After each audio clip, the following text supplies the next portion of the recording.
నమస్తే, నేను మధు. మాజీ సీఎం జగన్మోహన్ రెడ్డి మీద ఎన్నో సిబిఐ కేసులు ఉన్నాయి. అందులో ఒకటి వన్ పిక్ కేసు. సో ఈ కేసుని కొట్టేయడానికి సుప్రీంకోర్టులో పిటిషన్ దాఖలు చేయబోతున్నారా? మరి సుప్రీంకోర్టు ఏం చెప్తుంది? ఈరోజు మనం తెలుసుకుందాం. ప్రస్తుతం మనతో పాటు ఉన్నారు సీనియర్ జర్నలిస్ట్ సిఎస్ రావు గారు. వారిని అడిగి మరిన్ని విషయాలను తెలుసుకుందాం. నమస్కారం సార్.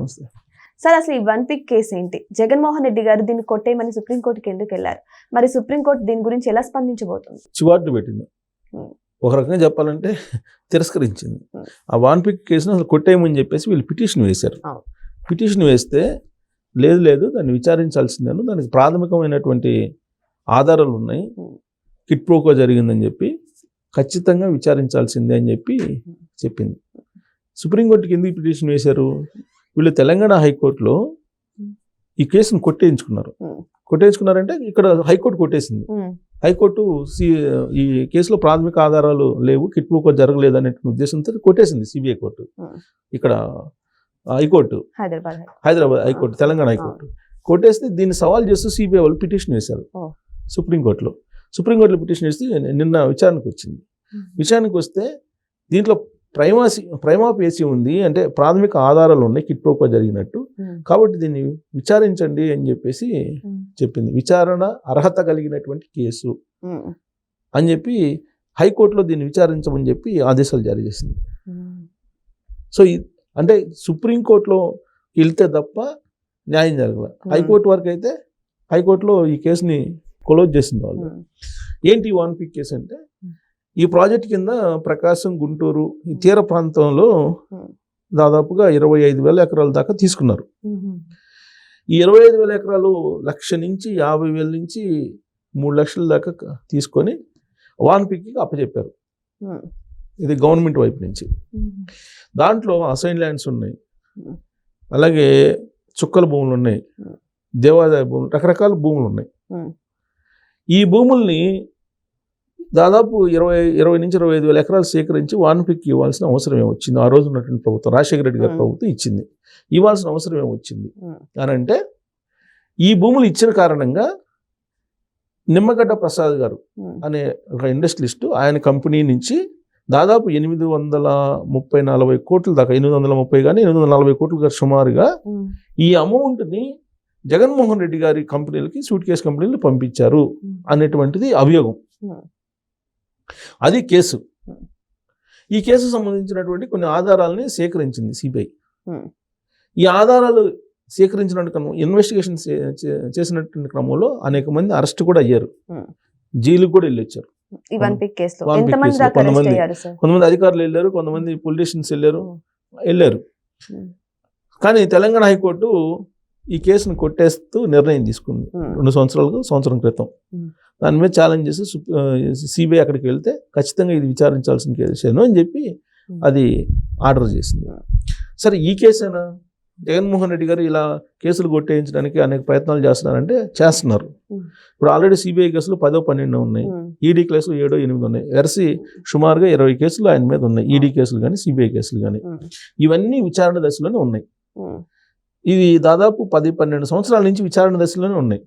ఏదైనా ఒక కేసు ఫైనల్కి వచ్చింది అనుకోండి, తీర్పు చెప్పడానికి, అక్కడ జడ్జి మారిపోవడము, లేదంటే నాట్ బిఫోర్ అని అంటే ఈ కేసు నేను విచారించలేను, ఇంకొక బెంచ్కి తరలించండి అని చెప్పి ఉన్నటువంటి జడ్జి చెప్పడము, ఇలా జరిగినాయి. దాంతో విచారణ మళ్ళీ మొదటికి వచ్చేది. మొదటికి వస్తూ ఇప్పుడు ఏ కేసు కూడా ఇంతవరకు ఫైనల్ కాల.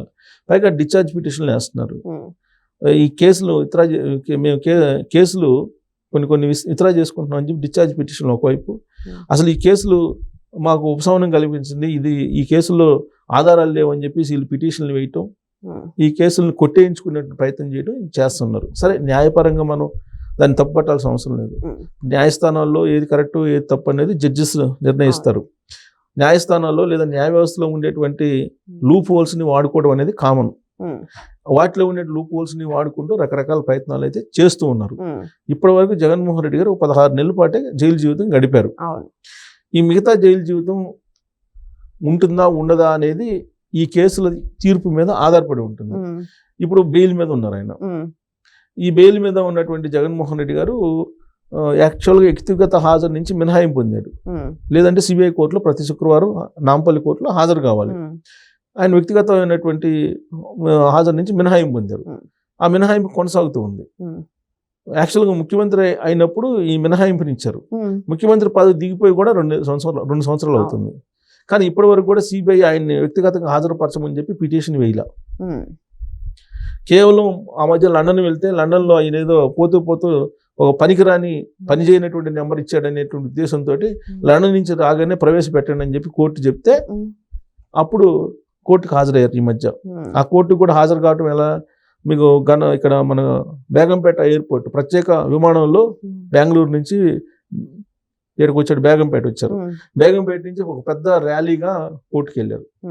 ఇవన్నీ చూపించి నేను వస్తే ఇదిగో ఇలా ఉంటుంది scene, law and order problem వస్తుంది, ఇంతమంది పబ్లిక్ గ్యాదర్ అవుతారు, కాబట్టి ప్రతి శుక్రవారం భౌతికంగా హాజరు కావడానికి ఇబ్బంది పరిస్థితులు ఉన్నాయి అనేటువంటి ఒక రికార్డు కోర్టుకు సబ్మిట్ చేస్తే కోర్టు యాక్సెప్ట్ చేస్తుంది.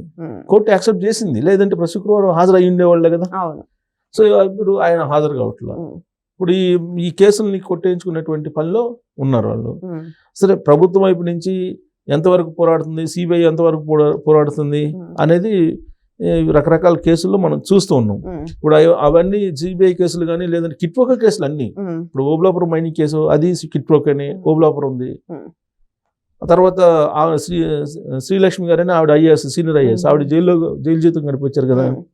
అలాగే బిపి ఆచార్య, ఇలాంటి వాళ్ళు చాలా మంది, శ్యామ్యులు, ఇలాంటి వాళ్ళందరూ జైలుకి వెళ్ళి వచ్చారు. చాలా మంది ఐఏఎస్లు వెళ్ళి వచ్చారు. ఇప్పుడు ఈ టర్మ్లో జగన్మోహన్ రెడ్డి గారి టర్మ్లోనేమో ఐపీఎస్లు వెళ్ళారు రీసెంట్గా. సీతారామన్ గారు కానీ వీళ్ళందరూ వెళ్ళారు కదా. ఇప్పుడు ఆల్రెడీ సంజయ్ గారు జైల్లో ఉన్నారు, ఐపీఎస్లు వెళ్ళారు. ఆ రోజున అధికారులు అయితే జైలుకి వెళ్ళి వచ్చారు. తర్వాత జగన్మోహన్ రెడ్డి గారు 16 నెలలు ఉండొచ్చారు. కానీ ఈ కేసులు మాత్రం జరుగుతుంది. కానీ సార్, ఇక్కడ ఇలాంటి కేసుల వల్ల చాలా మంది ఫారెన్ పారిపోయిన వాళ్ళు కూడా ఉన్నారు, పెద్ద పెద్ద రాజకీయ నాయకులు, వేరే రాష్ట్రం చెందిన వాళ్ళు. కానీ ఇక్కడ చూస్తే జగన్మోహన్ రెడ్డి మాత్రం ధైర్యంగా ఉంటున్నారు, కానీ ఆయన మీద కేసులు మాత్రం ఒక్కటి కూడా తేలట్లేదు. కానీ ప్రజలు రకరకాలుగా స్పందిస్తున్నారు. ఏమంటున్నారంటే ఆయన అదృష్టం కొద్ది తప్పించుకుంటారని కొంతమంది అంటుంటే, సిబిఐ ఈడీ సరిగ్గా సమర్థవంతంగా పని చేయలేదు కాబట్టి ఆయన తప్పించుకుంటున్నారు అని అంటున్నారు. ఇంకొకటి ఏమంటున్నారంటే ఆయనకున్నటువంటి కొంచెం రాజకీయ పలుకుబడి, ఢిల్లీ పెద్దల పలుకుబడి ఉంటుంది కదా, దాని ద్వారా తప్పించుకుంటున్నారు అని అంటున్నారు. దీనిలో ఏది నిజం సార్? ఇప్పుడు ఏ అంశమైనా సరే దాన్ని ఏది ఉపయోగించుకున్నా సరే ఆయన ఈ కేసు విచారణ నుంచి హాజరు కాకుండా ఉంటున్నారా లేదా, ఎగ్జామ్ రాసిన తర్వాత పాస్ అయ్యారా లేదా, ఇదే ఇంపార్టెంట్. అది చూసి కాపీ కొట్టారా, ఇవన్నీ చెప్పుకోవడానికి మనకి వస్తాయి. జగన్మోహన్ రెడ్డి గారు ఏం చేస్తున్నారు ఏంటి అనేది మనం చర్చించుకుంటే అనేక అంశాలు ఉంటాయి. కానీ అల్టిమేట్గా ఆయన అయితే జైలుకి వెళ్ళలేదు కదా. ఈ కేసుల నుంచి ఆయనకేం బాధ లేదు కదా. ఇప్పుడు ఈ కేసులో వాన్పిక్ కేసులో నిమ్మగడ్డ ప్రసాద్ గారు ఉన్నారు కదా, ఆయన కూడా జైలుకి వెళ్ళి వచ్చారు.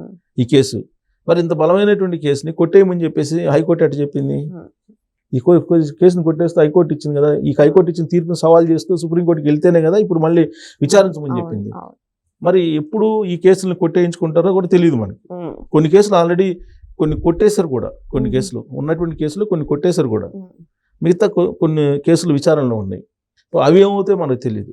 ఇప్పుడు అవి అంతా ఫైనల్ అయిపోయేదాకా ఆయన్ని మనం దోషి అని చెప్పి అనలేము. ఎవరినైనా, ఆయన కాదు ఎవరినైనా సరే. ఇవన్నీ ఆరోపణలు అభియోగాలు అంటున్నారు వాళ్ళు.